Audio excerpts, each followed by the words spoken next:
जिसमें हमें कैलकुलेट करना है प्रोबेबल एरर यानी संभाव्य विवरण में कैलकुलेट करना है। तो प्रोबेबल एरर का फार्मूला होता है P बराबर 0.6745 into 1 minus r square upon under root n। ध्यान रखिएगा 0.6745 को हम 2/3 के रूप में भी लिख सकते हैं अगर हमें आवश्यकता पड़ी तो। हम चलते हैं अपने क्वेश्चन में देखते हैं कि क्या दिया गया है। तो P निकालना है हमें क्वेश्चन नंबर 37 के पहले पॉइंट में।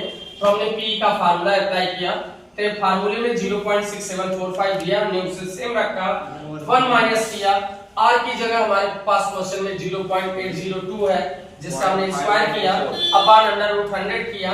तो सबसे पहले हमने अपॉन अंडर रूट 100 को तोड़ दिया तो ये कितना आ गया आपका 10 आ गया।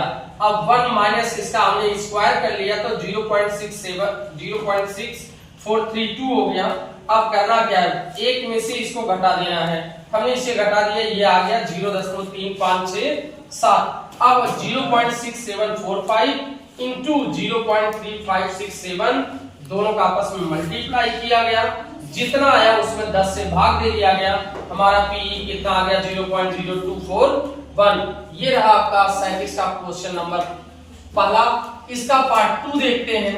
बुक गिवन है हमारे पास n अपॉन n इक्वल 100 और p बराबर 0.025। r कैलकुलेट करने के लिए का r का मतलब होता है कोरिलेशन यानी सहसंबंध आपको ज्ञात करना है। तो r कैसे निकलेगा, आपको कुछ भी चेंजिंग नहीं करना है, फार्मूला सेम रखना है। p बराबर 0.6745 into 1 minus r square upon under root n। जो भी क्वेश्चन में है पहले उसे रख लेते हैं। p का मान दिया है 0.025 हमने रख दिया, 0.6745 दिया हमने वो रख दिया, गुणे 1 minus r square upon under root 100 कर लिया।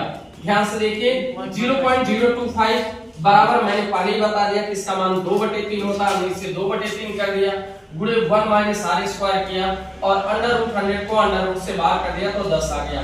हमने क्रॉस मल्टीपल किया है, 10 का मल्टीप्लाई 3 में, फिर 30 का मल्टीप्लाई 0.025 में यहाँ मैंने शो किया है, फिर 2 का मल्टीप्लाई 1 में किया गया आपका 2 आया, फिर 2 का मल्टीप्लाई r स्क्वायर में किया गया 2r स्क्वायर आया।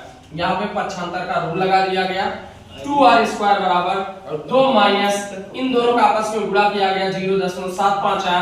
अब 2 में से 0.75 घटा दिया गया तो आपका आ गया 1.25। 2r स्क्वायर बराबर 1.25 और r स्क्वायर बराबर हो रहा है 1.25/2। हमने क्या किया 1.25 में 2 का भाग दे दिया, r स्क्वायर बराबर आ गया 0.625।